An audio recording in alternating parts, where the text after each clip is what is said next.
بسم اللہ الرحمن الرحیم الحمد للہ رب العالمین والصلاة والسلام علی اشرف الانبیاء والمرسلین اما بعد فاعوذ باللہ من الشیطان الرجیم بسم اللہ الرحمن الرحیم یا ایہا الذین آمنوا کتب علیکم الصیام کما کتب علی الذین من قبلکم لعلکم تتقون وقال اللہ تبارک وتعالی فی موضع آخر شہر رمضان الذي انزل فیہ القرآن هدى للناس وبينات من الهدى والفرقان وقال النبي صلى الله عليه وسلم من صام رمضانا إيمانا واحتسابا غفر له ما تقدم من ذنبه۔ محترم خواتین حضرات، ملت اسلامیہ کی میری پیاری بہنوں ماؤں، آپ تمام کا بہت بہت دل سے شکر گزار ہوں کہ آپ یہاں اسلام کے جذبے سے، دین کی بات سننے کے جذبے سے آپ یہاں تشریف لائیں۔ جیسا کہ آپ جانتے ہیں کہ رمضان المبارک کا مہینہ وہ بہت ہی جلد آنے والا ہے، لہذا اس بات کی کمی محسوس کی گئی کہ ہمارے مرد حضرات جمعہ کے خطبہ وغیرہ میں تو کچھ دین کی باتیں سن لیتے ہیں، لیکن ہماری بہنیں، ہماری مائیں وہ ان سے محروم رہ جاتی ہیں، اور رمضان کے تعلق سے کچھ بنیادی باتیں ایسی ہیں جو وہ نہیں جانتی ہیں، جس کا خیال انہیں نہیں رہتا، اور روزے کے اندر اس عمل کی وجہ سے کمزوری پیدا ہو جاتی ہے۔ لہذا رمضان المبارک یہ اللہ رب العالمین کا سمجھیے مہمان ہے جو آپ کے گھروں میں تشریف لا رہا ہے، اور ایک مہمان کی مہمان نوازی کیسے کی جاتی ہے یہ آپ سے بہتر اور کوئی نہیں جانتا۔ لہذا مہمان کے لیے ہم جن چیزوں کا استعمال کرتے ہیں، جن چیزوں کی تیاریاں کرتے ہیں، اچھے اچھے پکوان، اچھی اچھی چیزیں، اس کو ہم گھر میں دستیاب کر کے مہمان کی مہمان نوازی کرتے ہیں تاکہ ہمارا مہمان خوش ہو کر کے ہمارے گھر سے جائے، ناخوش ہو کر کے نہ جائے۔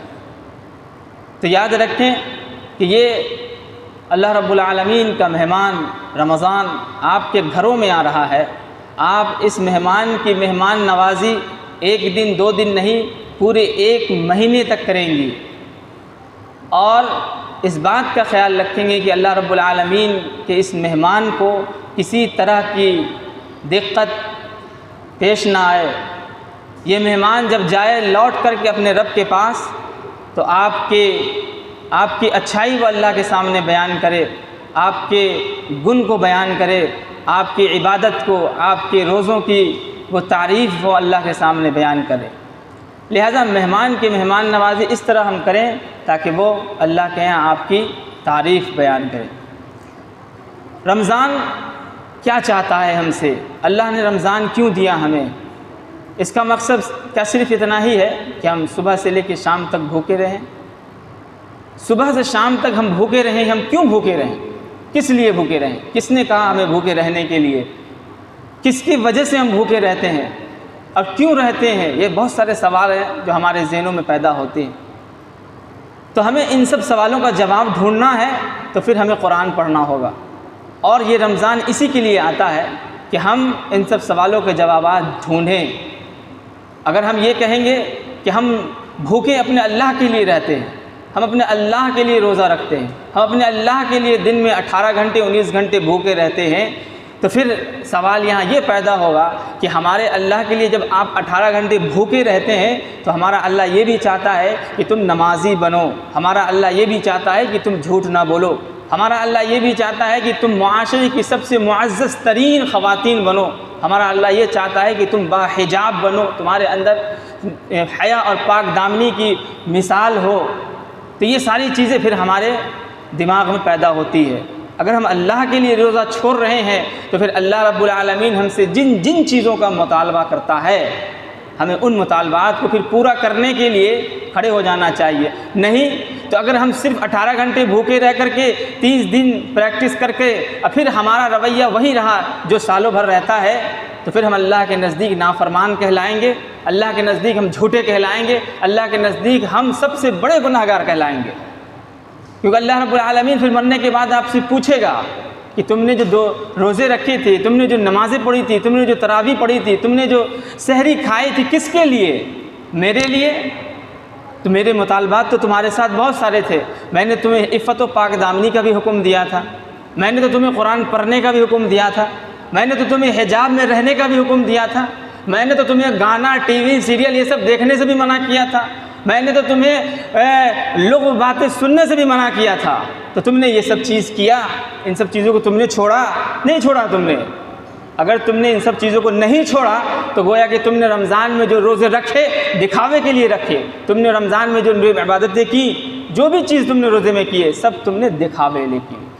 نبی کریم صلی اللہ علیہ وسلم کی بہت پیاری حدیث ہے، حضرت ابو ہریرہ رضی اللہ تعالی عنہ روایت کرتے ہیں، وہ فرماتے ہیں کہ اللہ کے رسول صلی اللہ علیہ وسلم نے فرمایا، من صام رمضان، جس نے رمضان کا روزہ رکھا، رمضان کا روزہ رکھا، کیسے رکھا؟ اب آگے بیان ہو رہا ہے حدیث میں، ایمانا واحتسابا غفر له ما تقدم من ذنبه۔ یہ جو حدیث ہے اس کے اندر بہت ہی اہم باتیں بتائی گئی ہیں استقبال رمضان کے تعلق سے۔ ایک انسان جب روزہ رکھ رہا ہے تو اسے روزہ کس حیثیت سے رکھنی چاہیے؟ پہلی حیثیت، پہلی روزہ رکھنے کے لیے ہمارا جو پہلا رویہ یہ ہونا چاہیے، ایمان، ہمارا ایمان درست ہونا چاہیے، ہم اپنے ایمان کو مضبوط بنائیں۔ ایمان کیا چیز ہے؟ ایمان کیا ہے؟ ہر وہ چیز جس کو ہم اپنی آنکھوں سے نہیں دیکھتے ہیں اس پر ہم ایمان لاتے ہیں، یہ ایمان ہے۔ اللہ کو ہم نہیں دیکھتے، اللہ پہ ایمان رکھتے ہیں، فرشتے کو نہیں دیکھتے، فرشتے پہ ایمان رکھتے ہیں، قیامت میں کیا ہوگا، قبر میں کیا ہوگا، کچھ نہیں پتہ ہمیں، لیکن ایمان تو رکھتے ہیں کہ وہاں ہوگا۔ نبی صلی اللہ علیہ وسلم کی حدیثیں ہیں جو ہم پڑھتے ہیں تو ہمارا ایمان جاگتا ہے، مضبوط ہوتا ہے۔ تو سب سے پہلی چیز اللہ کے رسول صلی اللہ علیہ وسلم نے فرمائی کہ اگر تمہیں رمضان کے روزے رکھنے ہیں تو پہلے اپنے ایمان کا جائزہ لو، اپنے ایمان کو مضبوط کرو، اپنے ایمان کا جائزہ لو۔ پھر اللہ کے رسول صلی اللہ علیہ وسلم فرماتے ہیں احتساب۔ احتساب کیا چیز ہے؟ احتساب کہتے ہیں اپنی زندگی کا جائزہ لینا، راتوں میں اٹھ کر، تنہائیوں میں اٹھ کر 24 گھنٹے کے اوقات پر ہم نظر ڈالیں کہ ہم نے 24 گھنٹے میں اپنے رب کے لیے کتنا وقت نکالا، کتنا ہم نے نیکیاں کی، کتنی ہم نے اپنی زبانوں سے اچھی باتیں کہیں، خراب باتیں کہیں ہیں، کتنی ہم نے اپنے کانوں سے اچھی باتیں سنی، خراب باتیں سنی، کتنی ہم نے اپنے ہاتھوں سے اچھے کام کیے، خراب کام کیے، ہم نے اپنے دل سے کتنی اچھی باتیں ہیں، دل کے اندر ہم نے فکر پیدا کی۔ یہ دراصل احتساب ہے، جائزہ ہے کہ ہم ہر دن اپنے روزے کا احتساب کریں، جائزہ لیں کہ ہم کہاں اور کس کٹگھرے میں کھڑے ہوئے ہیں۔ محض صرف بھوکے پیاسے رہنے سے روزہ ہو جائے گا؟ نہیں، روزہ دراصل اللہ رب العالمین کی فرما برداری اور اس کی توحید کا تقاضا ہے۔ اللہ کا فرمان ہو گیا بھوکے رہنا ہے تو ہم بھوکے ہیں، اب بھوکے ہیں تو اس کا مطلب یہ ہے کہ ہم نے اللہ رب العالمین کی بات کو مانا، ہم نے توحید کے ایک تقاضے کو پورا کیا، ایمان کے ایک تقاضے کو ہم نے پورا کیا۔ یہ ایک فرمان کا حکم ہے، لیکن ایسے اللہ رب العالمین کے ایک نہیں سینکڑوں فرمان ہیں جو ہمیں پورے کرنے ہیں۔ جیسا روزہ ہم ایمان اور احتساب کے ساتھ رکھتے ہیں، محبت سے، دل کے ساتھ، گہرائی کے ساتھ، عام دنوں میں جتنے قرآن ہم نہیں پڑھتے اتنا قرآن ہم رمضان میں پڑھتے ہیں، عام دنوں میں جتنا نماز ہم نہیں پڑھتے اس سے زیادہ ہم رمضان میں نفل اور فرض پڑھتے ہیں۔ کیوں پڑھتے ہیں؟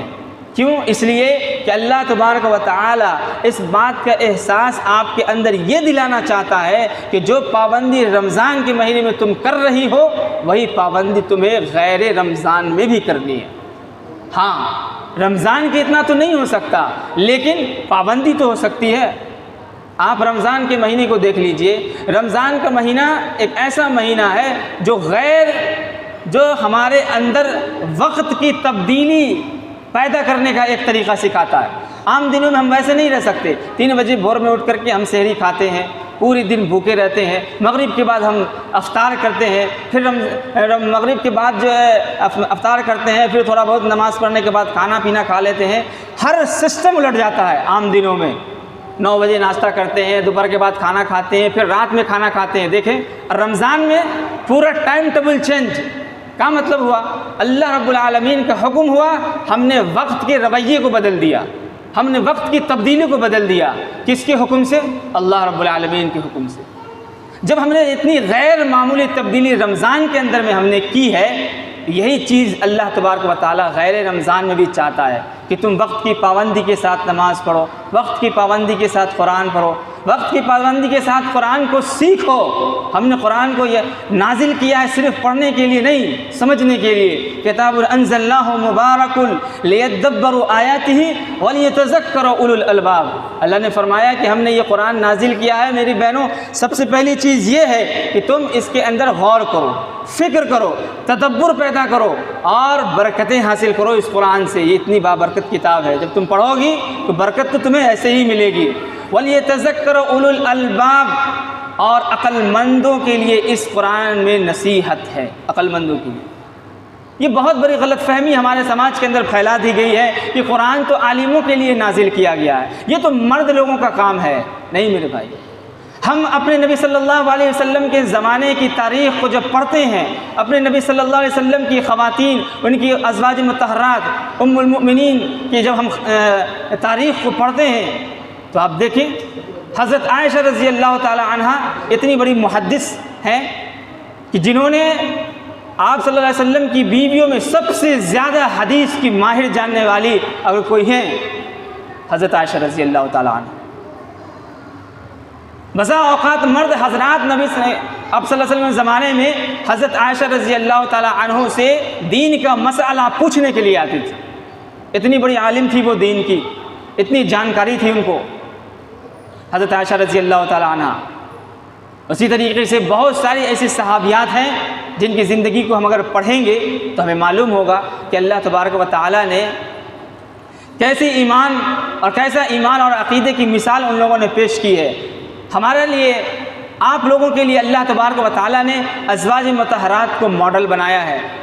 ہمارے لیے اس دنیا کی کوئی عورتیں ماڈل نہیں ہیں سوائے ہمارے نبی صلی اللہ علیہ وسلم کی ازواج مطہرات کی، ان کی بیویوں کے علاوہ ہمارے لیے کوئی ماڈل نہیں ہے۔ ہماری زندگی کا رویہ، کھانے پینے کا طریقہ، چلنے پھرنے کا طریقہ، پہننے کا طریقہ، سونے کا طریقہ، اٹھنے کا طریقہ، گویا کہ ہماری زندگی کا ایک طریقہ اگر ہمیں جاننا ہے تو ہمیں نبی صلی اللہ علیہ وسلم کی ازواج مطہرات، ان کی بیویوں کو دیکھنا ہے، ان کو پڑھنا ہے، نہ کہ ہمیں کسی دوسرے کی طرف نظر اٹھانی ہے، نہ کہ ہمیں کسی دوسری عورتوں کو دیکھنا ہے جو دنیا کے اندر ناچ گانے ڈانس کر کے ہماری بہنوں کے دماغوں کو، دلوں کو خراب کرتی پھر رہی ہیں۔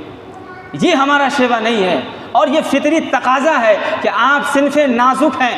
اللہ کے رسول صلی اللہ علیہ وسلم فرماتے ہیں جب ایک لڑکی یا ایک عورت جب گھر سے نکلتی ہے تو پورے خاندان کی عزت کو وہ گھر سے لے کر کے نکلتی ہے، پورے خاندان کی عزت کو لے کر کے وہ گھر سے نکلتی ہے، اور شیطان اس کے پیچھے پڑ جاتا ہے، اس لیے کہ شیطان جانتا ہے کہ ایک مرد اگر گمراہ ہوگا تو وہ توبہ کر کے اللہ سے معافی مانگ لے گا، لیکن اگر ایک عورت گمراہ ہو گئی تو وہ نسلوں کو گمراہ کر دے گی۔ ایک عورت اگر برباد ہو گئی تو وہ ایک نہیں سینکڑوں خاندان اور پریوار کو وہ برباد کر دے گی۔ تو آپ سے نسلیں جنم لیتی ہے، مرد سے نسلیں جنم نہیں لیتی، عورتوں سے نسلیں جنم لیتی ہے۔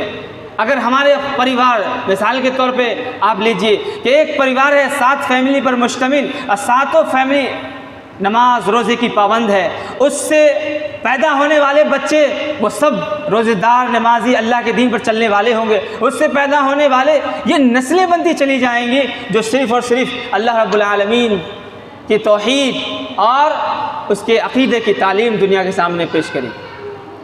تو یہ رمضان المبارک کا مہینہ آتا ہے ہمیں ان سب چیزوں کی طرف توجہ دلانے کے لیے کہ ہم اپنے ایمان کا، اپنے عقیدے کا، اپنے عمل کا جائزہ لیں۔ کیا فائدہ ہوگا ہمارا 18 گھنٹے 20 گھنٹے بھوکے رہنا؟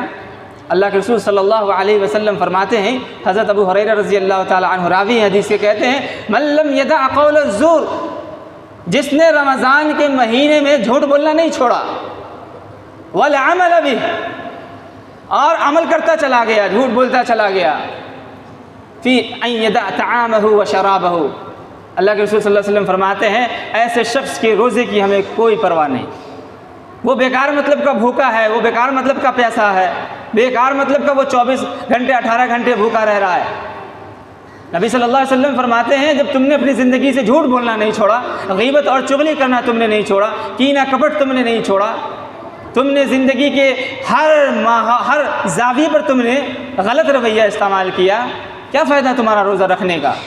یہ روزہ تمہارے زندگی کے اندر تبدیلی پیدا کرنا چاہتا ہے، تمہارے اندر تمہارے نفس کے اندر سے قرید کر کے گناہوں کو مٹانے کے لیے آتا ہے۔ اگر ہم رمضان کے مہینے میں شریف بن جائیں اور پھر غیر رمضان میں رذیل بن کر کے رہیں تو یہ تو اللہ رب العالمین کے ساتھ بہت بڑا دھوکہ ہے، یہ تو نبی صلی اللہ علیہ وسلم کے ساتھ دھوکہ ہے، آپ صلی اللہ علیہ وسلم کے ازواج مطہرات کے ساتھ دھوکہ ہے۔ سب سے بڑی چیز کہ ہم اپنے ایمان کے ساتھ دھوکہ کر رہے ہیں، ہم اپنے نفس کے ساتھ دھوکہ کر رہے ہیں۔ اتنا بڑا ظلم، اتنا بڑا گناہ ہم نہیں کر سکتے۔ نبی صلی اللہ علیہ وسلم فرماتے ہیں کہ رمضان کے مہینے جب آتے ہیں تو اس مہینے کی عبادت، نفلی عبادت فرض کے درجے میں پہنچا دی جاتی ہے۔ بتائیے، فرض کے درجے میں ہے نفل عبادت، چاہے آپ سنت 2 رکعت پڑھیں، 4 رکعت پڑھیں، مؤکدہ پڑھیں، غیر مؤکدہ پڑھیں، کچھ بھی پڑھیں، ثواب آپ کو فرض کا ملے گا۔ اتنا بڑا مقام اللہ نے دیا ہے۔ تہجد کی رات کو اٹھو تو معلوم ہوا کہ 1000 مہینوں سے بہتر راتیں ہیں، 1000 مہینوں سے بہتر راتیں، اتنا تو آدمی جی بھی نہیں پاتا۔ انا انزلناہ فی لیلۃ القدر وما ادراک ما لیلۃ القدر لیلۃ القدر خیر من الف شہر۔ اللہ فرماتا ہے کہ ہم اس مہینے میں چند راتیں ایسے ہم نے نازل کی ہیں جو 1000 مہینوں سے بہتر ہے۔ اللہ، مان لیجئے اگر آپ 60 سال زندہ رہتی ہیں اور 60 سال اگر آپ رمضان کے مہینے کو پا لیتی ہیں، بتائیے ایک رات 1000 مہینے سے برابر، ایک رات 1000 مہینوں سے بھی زیادہ فضیلت والی ہے۔ آپ تصور نہیں کر سکے، آپ اتنا جی بھی نہیں پائیں گے، اتنا تو ہمارے پچھلے انبیاء بھی نہیں جی سکے۔ جتنی برکتیں اور جتنی فضیلتیں اللہ تعالیٰ نے، اللہ کے رسول صلی اللہ علیہ وسلم نے اس امت کو دے رکھی ہے۔ ہم کہتے ہیں کہ ہم تو 80 سال جیتے، 70 سال جیتے، کاش کہ ہم 200 سال جیتے، کاش کہ ہم 300 سال جیتے۔ نہ، جینے کی تمنا کرنا یہ کوئی اچھا کام نہیں ہے۔ نبی صلی اللہ علیہ وسلم کے پاس ایک شخص آتا ہے، پوچھتا ہے ای الناس افضل یا رسول اللہ صلی اللہ علیہ وسلم، بہترین انسان، سب سے بہترین انسان کون ہے اللہ کے رسول صلی اللہ علیہ وسلم؟ فرمائے، اللہ کے رسول صلی اللہ علیہ وسلم نے فرمایا، صرف 2 الفاظ آپ صلی اللہ علیہ وسلم فرمائے۔ کیا فرمایا؟ آپ نے فرمایا جس شخص کی عمر لمبی ہو اور کام اس کے اچھے ہوں، جس شخص کی عمر لمبی ہو اور کام اس کے اچھے ہوں، نیک والے ہوں، وہ انسان اللہ کے نزدیک سب سے زیادہ افضل بہتر ہے، سب سے زیادہ۔ پھر فرمایا کہ ای الناس بد، سب سے بدترین، ای الناس شر، سب سے بدترین انسان کون ہے اللہ کے رسول؟ آپ صلی اللہ علیہ وسلم فرمایا کہ جس کی عمر لمبی ہو اور کام اس کے سب سے زیادہ برے ہوں، عمر لمبی، کام برے ہوں۔ دیکھا، 2 الفاظ میں آپ صلی اللہ علیہ وسلم نے زندگی کی حقیقت کو بیان فرما دیا۔ تو ہم 60 سال 70 سال جیتے ہیں تو ہمیں رمضان کے مہینے میں یہ احتساب کرنا ہے، یہ جائزہ لینا ہے اپنے ایمان کا کہ ہم نے اپنی زندگی کے 35 سال گزار دیے، اس 35 سال میں ہم نے کتنے اچھے کام کیے، کتنے برے کام کیے۔ ہم نے اپنی زندگی کے 60 سال گزار دیے، اس 60 سال کی زندگی میں ہم نے کتنے اچھے کام کیے، کتنے برے کام کیے۔ احتساب کریں، جائزہ لیں، تہجد کی نمازوں میں اٹھ کر کے، تنہائیوں میں بیٹھ کر کے ندامت و شرمندگی کے آنسو بہائیں اللہ کے سامنے۔ غفر له ما تقدم من ذنبه، اللہ نے پچھلے گناہوں کو، چاہے وہ صغیرہ ہو کبیرہ ہو، کوئی بھی گناہ ہو، اللہ نے اس کو معاف کرنے کے لیے شرط رکھی ہے روزے داروں کے لیے، ایمان اور احتساب کے ساتھ تمہیں روزہ رکھنا ہوگا۔ ایمان اور احتساب کے ساتھ روزہ بھی رکھیں، چغلی بھی کریں، روزہ بھی رکھیں، جھوٹ بھی بولیں، روزہ بھی رکھیں، آنن فانن کی باتیں کریں، روزہ بھی رکھیں، 10 جگہ جائیں، ادھر ادھر کی باتیں کریں۔ اللہ اکبر، شیطان یہی تو چاہتا ہے، شیطان یہی تو چاہتا ہے کہ آپ کے روزے برباد ہو جائیں، آپ کی عبادتیں برباد ہو جائیں۔ آپ نے روزہ رکھا، جھوٹ بول دیا، آپ کا روزہ فاسد، ختم ہو گیا روزہ۔ آپ ہمیں احساس نہیں ہو اس کا، لیکن ختم ہو گیا آپ کا روزہ۔ حدیث روشنی کی، اللہ کے رسول کی حدیث کی روشنی میں اگر ہم بات کریں تو ہم اپنی زبان سے ایسی ایسی باتیں نکال دیتے ہیں روزے کے مہینے میں کہ جس کا ہمیں احساس بھی نہیں ہوتا۔ بہت ساری ہماری وہ خواتین جو شادی شدہ ہیں، وہ اپنے رمضان کے مہینے میں ان کی زبان سے اپنے شوہروں کے تعلق سے بہت ساری الٹی سیدھی حرکتیں نکل جاتی ہیں۔ الٹی سیدھی باتیں نکل جاتی ہیں. اللہ اللہ اکبر. آپ کا مزاجی رب اللہ تعالیٰ نے اس کو بنایا ہے, آپ کے شوہر کو. آپ کا شوہر آپ کا مزاجی رب ہے اس دنیا کے اندر. اگر اس نے آپ کو حکم جو بھی کیا ہے بغیر کسی چون چرا کے آپ کو اس کی فرما برداری کرنی ہے, سوائے اس کے کہ آپ کا شوہر یہ کہے کہ تم نماز مت پڑھو, تم نفل نماز نہ پڑھو, تم نماز نہ پڑھو, تم قرآن نہ پڑھو. اس وقت اللہ نے آپ کو یہ اختیار دیا ہے کہ آپ اپنے شوہر کو کہیں کہ اگر آپ ہم کو رکھنا چاہتے ہیں تو میں نماز پڑھوں گی, قرآن پڑھوں گی, نہیں تو پھر میں آپ کو چھوڑ کے چلی جاؤں. وہاں آپ کو اختیار ہے اپنے شوہروں کو, چاہے تو آپ منہ توڑ جواب دے سکتی ہیں. لیکن زندگی کے کسی معاملے میں اللہ تعالیٰ نے آپ کو یہ اختیار نہیں دیا کہ آپ اپنے شوہروں کو کوئی بھی الٹی سیدھی الفاظ سے, القاب سے اس کو نوازیں. یہ بہت بڑا گناہ ہے اس لڑکی کے تعلق سے. تو یہ رمضان کا مہینہ دراصل آیا اسی لیے ہے کہ ہماری زندگی کے اندر احتساب کا پہلو ہونا چاہیے, ہمارا دل صاف ستھرا ہو جائے, نفس کی پاکیزگی ہمارے اندر پیدا ہو جائے, ہم ایسے بن جائیں جیسا کہ ایک پیدائشی بچہ ہوتا ہے. پیدائشی بچے کے تعلق سے کیا ہم تصور کر سکتے ہیں کہ وہ کوئی گناہ کر سکتا ہے, کوئی اچھے کام کر سکتا ہے؟ نہیں, وہ تو فرشتہ ہوتا ہے. اللہ تعالیٰ دراصل اس پورے مہینے میں ہم تمام مرد اور خواتین کو دراصل اسی طرح پاک اور شفاف بنانے کے لیے اس رمضان کے مہینے کو بھیجتا ہے. چند باتیں ہیں اور بھی بہت ساری باتیں ہیں, کہنے کے لیے بہت ساری باتیں ہیں. یہ اجتماع یہ آپ لوگوں کو یہاں بلایا اسی لیے گیا ہے کہ ہمارے سماج کے اندر ہماری ماؤں اور بہنوں کے اندر کام دین کا نہیں ہو رہا. ان لوگوں کو دین سے بہت پیچھے رکھ دیا گیا یہ کہہ کر کے کہ تم گھروں کے اندر بند ہونے والی ہو, تمہیں جیل کے اندر رہنا ہے, تمہارا یہی مقام ہے. نہیں, ہماری خواتین کا مقام بہت اونچا ہے. ہماری خواتین بزنس مین بھی بنیں گی, ہماری خواتین انجینئر بھی بنیں گی, ہماری خواتین ڈاکٹر بھی بنیں گی, ہماری خواتین ہر فن میں ماہر ہوں گی, لیکن اپنی شریعت کو ملحوظ رکھتے ہوئے. اللہ تعالیٰ نے جو تعلیمات اس کو باحیا بنانے کے لیے دی ہے اس کو ملحوظ رکھتے ہوئے وہ دنیا کے ہر کام انجام دیں گی. کیا حضرت خدیجہ رضی اللہ تعالیٰ عنہ بزنس مین نہیں تھی؟ ارے عرب کے قبائل میں, پورے قبیلہ قریش میں ان سے بڑا بزنس مین تو کائنات میں نہیں گزرا. سب سے بڑی بزنس مین تھی حضرت خدیجہ رضی اللہ تعالیٰ عنہ, اور اتنی بڑی بزنس مین تھی کہ آپ کی وجہ سے نبی صلی اللہ علیہ وسلم طاقتور بنے, قوت یافتہ بنے. اور نکاح کا پیغام حضرت خدیجہ نے بھیجا تو اللہ کے رسول صلی اللہ علیہ وسلم نے بغیر کسی چرا کے آپ کے نکاح کو قبول فرما لیا اور آپ سے نکاح کر لیا. تجارت میں اتنی ترقی ہوئی کہ آج بھی بزنس مین لوگ, بڑے بڑے ٹریڈیشن بزنس مین لوگ آج بھی حضرت خدیجہ رضی اللہ تعالیٰ عنہ کی مثالیں پیش کرتے ہیں کہ عرب کائنات میں ان سے بڑا بزنس مین کوئی نہیں گزرا. اس سے کوئی جی چرا سکتا ہے؟ نہیں چرا سکتا. لیکن حضرت خدیجہ نے جہاں بزنس کیا تو وہیں اللہ رب العالمین کی عبادتیں بھی کی. جہاں انہوں نے تجارتیں کی وہاں انہوں نے عفت اور پاک دامنی کا بھی خیال کیا. جہاں انہوں نے تجارت کی وہاں انہوں نے تہجد کی بھی پابندی کی. جہاں انہوں نے تجارت کی وہاں انہوں نے اپنے پردے کا بھی خیال کیا. تو اسلام آپ کو کسی چیز سے منع نہیں کرتا.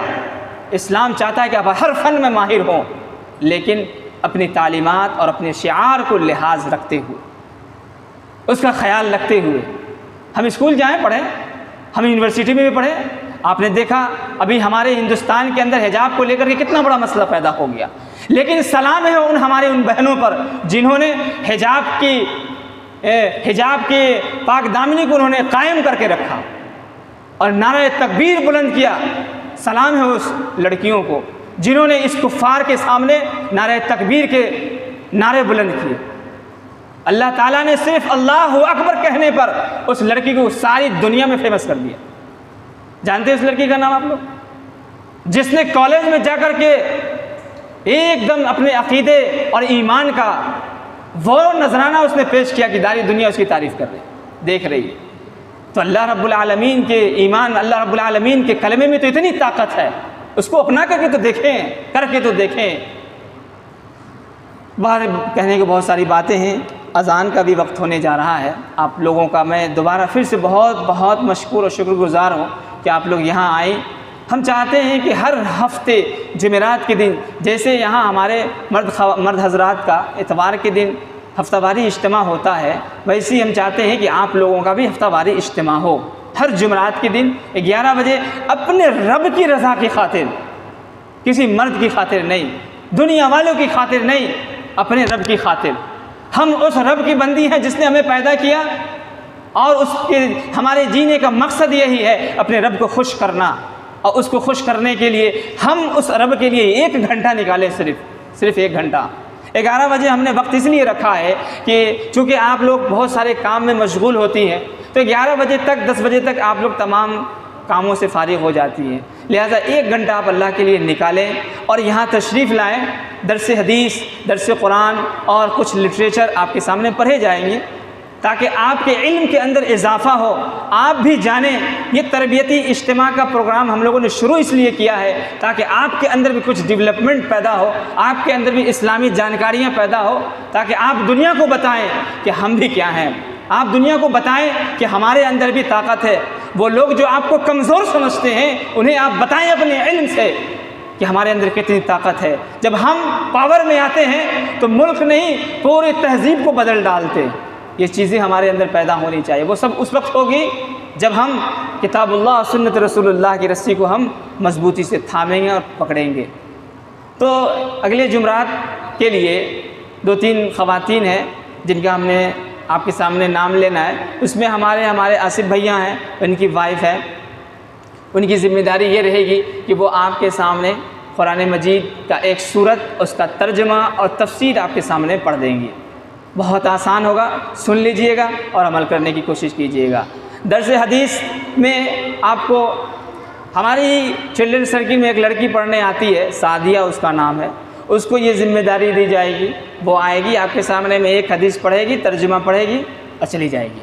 اسی طریقے سے سریہ پروین ہے، یہ ہماری بہن ہے، وہ بھی آئے گی آپ کے سامنے میں لٹریچر، اسلامک لٹریچر جیسے شہادت حق، اسلام کا راستہ، سلامتی کا راستہ، روزہ اور نماز، ان سب چیزوں پر وہ آپ کے سامنے میں 1 پیج 1.5 پیج آپ کے سامنے پڑھیں گی، تاکہ ہمارے اندر کچھ نالج آئے۔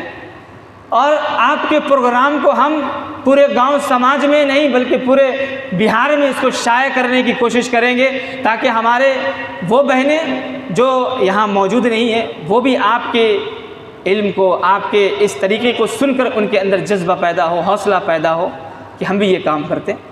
انشاءاللہ تعالیٰ اللہ تعالیٰ سے دعا ہے کہ اللہ تعالیٰ ہم سب کو جو بھی باتیں ہم نے یہاں سنی اس پر عمل کرنے کی توفیق عطا فرمائے، اور اللہ تبارک و تعالیٰ ہمیں رمضان کا روزہ ایمان اور احتساب کے ساتھ رکھنے کی اللہ تعالیٰ ہمیں توفیق عطا فرمائے، اور اگلے ہفتے سے اللہ تبارک و تعالیٰ ہمیں باضابطہ اس اسلامی پروگرام کو شروع کرنے کی بھی توفیق عطا فرمائے۔ جن لوگوں کو کام دیا گیا ہے 1 ہفتے میں ان لوگوں سے میں رابطہ کر کے ان لوگوں کو پروگرام دے دوں گا، اور وہ 1 ہفتے میں اچھی سے تیاری کر کے آپ کے سامنے پروگرام پیش کریں گے۔ آپ تمام خواتین حضرات کا، ماں اور بہنوں کا پھر سے میں شکر گزار ہوں، اور پھر سے ایک بار گزارش کرتا ہوں کہ جیسے آپ دلجوئی کے ساتھ اور جذبے کے ساتھ آپ یہاں آئی ہیں، آپ اگلے ہفتے بھی جمعرات کے دن تشریف لائیں۔ السلام علیکم ورحمۃ اللہ وبرکاتہ۔